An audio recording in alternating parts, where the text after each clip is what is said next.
Guys बताना चाहूँगा कि इस चैनल पे आप जैसे ही जाएंगे तो क्लास 11th की फुल मैथ्स अवेलेबल है। जेई मेंस लेवल का पूरा कोर्स आप उस पर कर सकते हैं फ्री 100%। इसी तरह से क्लास 12th का भी कोर्स अवेलेबल है अप टू जेई मेंस तक का 100% फ्री। मैंने सारे ही चैप्टर्स कवर किए, इवन परम्यूटेशन, कॉम्बिनेशन और प्रोबेबिलिटी जैसे चैप्टर्स को भी यूट्यूब पे डाला हुआ है।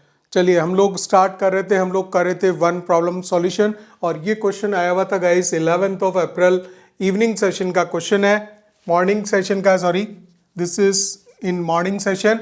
Number of integral solution x of this, और ये एक लॉगरिथमिक इनइक्वलिटी गिवन है। लॉगरिथमिक इनइक्वलिटी में यहाँ पे भी वेरिएबल प्लेस्ड है, इधर भी वेरिएबल प्लेस्ड है, and you have to find out the number of integer solutions. ठीक है, नंबर ऑफ इंटीग्रल सॉल्यूशन बोल रहा है तो 6, 8, 5, 7 में से निकालना है। तो ऐसे केस में ये क्वेश्चन जो है वैसे सेकंड राउंड में करने का बनता है।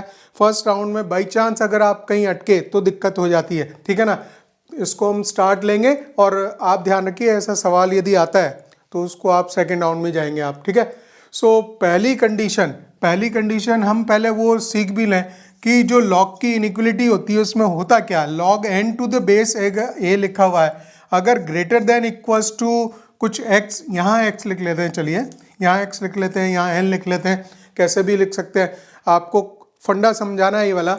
अगर ऐसा हो और बेस जो है ग्रेटर देन 1 हो, बेस ग्रेटर देन 1 हो तो x is greater than equals to a to the power n। जब इनमें से एक्सपोनेंशियल फॉर्म में ले जाते हैं तो लिखते हैं। ठीक है, दूसरी बात, ये कब की बात कर रहे हैं, जब बेस ग्रेटर देन 1 हो, और अगर बेस लेस देन 1 हो यानी कि 0 से 1 के बीच में बेस हो, और इस इनइक्वलिटी को सेकंड केस में जब हम सॉल्व करेंगे तो आप यहाँ पे लिखते हो log x to the base a, suppose यही लिखा हुआ है। तो यहाँ जो पॉइंट समझने का वो यही कि अगर बेस ग्रेटर देन 1 होता है तो फिर साइन ऑफ इनइक्वलिटी चेंज नहीं करता और वो डायरेक्ट ऐसे कैसे एक्सपोनेंशियल फॉर्म में चला जाता है, उसकी यहाँ जरूरत पड़ेगी, इसलिए मैं पहले बता रहा हूँ आपको। अच्छा, जब बेस 0 से 1 के बीच में हो तो हम यहाँ पे साइन ऑफ इनइक्वलिटी चेंज करेगी, ग्रेटर का लेस हो जाएगा, a to the power n हो जाएगा। बस इस बात का ध्यान रखना है। वैसे तो 4 केसेस बनते हैं, सब केसेस लिखने की जरूरत नहीं है। यहाँ जो फंडा समझना है वो ये है कि अगर बेस लेस देन 1 हुआ तो साइन ऑफ इनइक्वलिटी चेंज करता है यदि हम उसे एक्सपोनेंशियल फॉर्म में ले जा रहे हैं। ठीक है, चलिए हम हमारा सवाल स्टार्ट कर देते हैं। तो देखिए क्या था, बेस में जो लिखा हुआ है पहले सारी कंडीशन उठा के लिख दीजिए कि ये जो नंबर है ये एक तो ये होना चाहिए कंडीशन, सारे केसेस यहीं पे डिस्कस कर देंगे कि x प्लस 7/2 जो है ग्रेटर देन 0 होना चाहिए। तो इसका मतलब ये है कि x की वैल्यू ग्रेटर देन -7/2 होनी चाहिए, नंबर 1 पॉइंट। सेकेंड पॉइंट ये है कि ये 1 नहीं हो सकता, या x plus 7/2 is not equals to 1, तो x की वैल्यू नहीं हो सकती not equals to 1 - 7/2 means minus का 5/2 आएगा। ठीक है, 1 - 7/2 इज 5/2 माइनस। ठीक है, तो वैल्यू क्या नहीं हो सकती, -5/2 भी नहीं हो सकती। तीसरी बात, ये सब कंडीशंस को ध्यान रख के आगे हम सॉल्यूशन स्टार्ट लेंगे। ठीक है ना, तीसरी बात ये है कि ये वाली जो वैल्यू है ये 1 नहीं हो सकता, 0 नहीं हो सकता, this can not be equal to 0। ये वैल्यू के लिए लिख रहा है कि this value should be greater than equal to 0, but log में जो x होता है, लॉग में जो यहाँ इस जगह पे log ऑफ x की जो वैल्यू लिखते हो आप वो 0 नहीं होनी चाहिए, नॉट डिफाइंड हो जाता है। तो x - 7 upon 2x - 3 is not equal to 0। अगर 0 नहीं है तो क्रिटिकल पॉइंट निकालेंगे, तो कहने का मतलब ये कि x की वैल्यू जो है नहीं होनी चाहिए 3/2 के इक्वल। तो x की वैल्यू नहीं होगी इक्वल टू 3/2 के इक्वल नहीं होगी और आपकी 7 के इक्वल नहीं होगी। ये तो हमने पॉइंट्स डिसाइड कर लिए, अब हम सॉल्यूशन पे आते हैं। ठीक है ना, अब केस लगाऊंगा मैं 2 केस, जब बेस लेस देन 1 हो तो 0 से 1 के बीच में लाई कर रहा हो, और जब बेस ग्रेटर देन 1 हो, दोनों केसेस में सॉल्व कर लेंगे इसको। तो ये चीज़ को तो हम यहाँ लिख दें कि x की वैल्यू हमने लिखा कि x इज ग्रेटर देन -7/2 होना चाहिए, ठीक बात है। x की वैल्यू नहीं हो सकती है, यहाँ 9 लगेगा, यहाँ 9 लगेगा।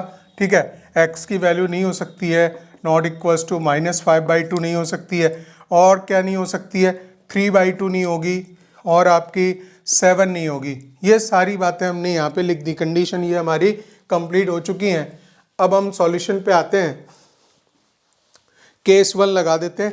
केस 1 क्या, जबकि x प्लस 7/2 ये हो आपका 0 से 1 के बीच में, तो ये जो कंडीशन है इसके साथ ही इसको सॉल्व करना होता है। सो यहाँ पे हम ये लिख पाएंगे कि x की वैल्यू किसके बीच में नहीं हो सकती है, तो -7/2 डिलीट करेंगे, 1 माइनस -5/2 और यहाँ जाएगा -7/2, तो इसका मतलब x की वैल्यू हो गई -7/2 से -5/2 के बीच। ठीक है, तो उस केस में सॉल्व करेंगे तो ये कंडीशन में क्या आएगा, वापस उसी पे आगे, जब बेस लेस देन 1 होगा तो साइन ऑफ इनइक्वलिटी चेंज करेगा। ठीक है, तो ये नंबर उठा के वैसे के वैसे लिखना। देखिए x माइनस 7 का स्क्वायर जाएगा और 2x माइनस 3 का स्क्वायर है, दोनों स्क्वायर सेपरेट किए हैं और कुछ नहीं किया है। ये ग्रेटर देन 0 लिखा है तो x प्लस 7/2 की पावर 0 आएगा। x प्लस 7/2 की पावर 0 एक्सपोनेंशियल फॉर्म में जब आप कन्वर्ट करते हो, ठीक है, तो वो पावर 1 बन जाती है। तो यहाँ पे लेकिन साइन ऑफ इनइक्वलिटी चेंज कर गया। अब आप थोड़ा शॉर्ट सॉल्व करने के लिए कर सकते हैं कि ये नंबर बिकॉज पॉजिटिव है तो मल्टीप्लाई कर सकते हैं। ठीक है ना, तो आप लिखोगे x माइनस 7 का स्क्वायर लिखोगे, less than equals to 2x minus 3 का स्क्वायर लिख दिया मैंने। क्यों लिख सकता हूँ, बिकॉज कि ये जब स्क्वायर टर्म है पॉजिटिव है, इनइक्वलिटी में दोनों तरफ मल्टीप्लाई हो जाएगा। इसमें आप क्या करोगे, x माइनस 7 का स्क्वायर इसको उधर ले लोगे पूरा, 2x माइनस 3 का square less than equals to 0। ये हमने इसलिए किया क्योंकि फैक्टर्स इजी हैं यहाँ पे। ठीक है, तो x माइनस 7 प्लस का 2x माइनस 3, एक फैक्टर ये ले लिया, a square minus B square वाला फार्मूला लगा दिया, और x माइनस 7 आएगा, माइनस 2x प्लस 3 आएगा, लेस देन इक्वल टू 0। तो क्या हम 3x माइनस 10 लिखेंगे यहाँ पे, और इसको लिखेंगे minus x minus 4 less than equal to 0। जब हम फैक्टर्स बनाते हैं तो x का कोफिशिएंट पॉजिटिव करना होता है, तो इसका मतलब इसको लिखेंगे x माइनस 3x माइनस 10 और x प्लस 4, माइनस जो है मल्टीप्लाई किया तो साइन ऑफ इनइक्वलिटी चेंज करेगा। अब हम सॉल्यूशन पे आ जाते हैं स्ट्रेट फॉरवर्ड। ठीक है, सॉल्यूशन क्या लिखेंगे कि ये जो वैल्यू है ये आई थी आपकी, देखिए मैं एक बना देता हूँ आइडिया से, माइनस 7/2 से लेके -5/2 मान लीजिए ये है, ये कंडीशन थी, और इस कंडीशन में जो है वो सॉल्यूशन निकाला है। तो कहने का मतलब दोनों का इंटरसेक्शन आना चाहिए, एंड लगेगा। और इसके सॉल्यूशन में अगर आप देखोगे तो जो क्रिटिकल पॉइंट्स हैं वो 10/3 हैं और -4 है, तो -4 तो लगभग यहाँ पे आएगा, -4 और पीछे आ जाएगा। चलिए -4 यहाँ लगा देता हूँ मैं, है ना, -4 और 10/3, तो 10/3 इधर लिख देते हैं, राइट। और ये ग्रेटर देन 0 पे चला है, ग्रेटर देन 0 पे ये 10/3, तो ग्रेटर देन, इससे यहाँ पे पॉजिटिव रीजन आएगा। लास्ट में इनइक्वलिटी थी हमारी ग्रेटर देन 0 की, तो इसका मतलब ये पॉजिटिव, फिर इसको छोड़ेंगे और फिर पीछे कोई दोनों में इंटरसेक्शन नहीं आ रहा, तो यहाँ से तो कोई सॉल्यूशन ही नहीं आया। ठीक है ना, तो इस चीज़ को हम यहाँ से ख़त्म कर देंगे कि केस वन में हमारा कोई नो सॉल्यूशन, कोई सॉल्यूशन नहीं बना। अब हम बात करेंगे केस 2 की। तो देखिए यही उठा के मैं जो है चेंज करके निकाल दूंगा, सारा कुछ करना नहीं पड़ेगा। कि इस केस में क्या होगा कि खाली यहाँ साइन ऑफ इनइक्वलिटी चेंज हो जाएगा और इस कंडीशन को हम लिखेंगे ग्रेटर देन 1। ठीक है ना, तो ये लिख लेंगे, केस सेकंड बना रहे हैं तो सीधा सीधा यहाँ लिखें कि दिस इज ग्रेटर देन 1 के बारे में बात हो रही है, और इसको आप लिखोगे केस सेकंड। ठीक है, तो base is greater then 1, so it means this is, मैं इसी में सब चेंज करते हुए सारा लिख देता हूँ, x इज ग्रेटर देन -5/2। तो -5/2 पहले वाले केस को हम हटा देते हैं, वो तो काम खत्म हो गया, वहाँ से कोई सॉल्यूशन निकल के नहीं आया था। तो x इज ग्रेटर देन -5/2, ये बात हो गई। ठीक है, और इसके जो सॉल्यूशन था इसमें सारी चीज़ें पलटती जाएंगी और अल्टीमेटली जो है यहाँ पे लेस लगेगा।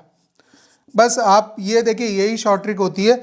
और ये जब होगा तो 10/3 और -4 के बीच सॉल्यूशन जाएगा, 10/3 और -4, 10/3 -4 क्रिटिकल पॉइंट्स होंगे सेम उसी स्टाइल में, लेकिन अब कौन सा आएगा, नेगेटिव रीजन।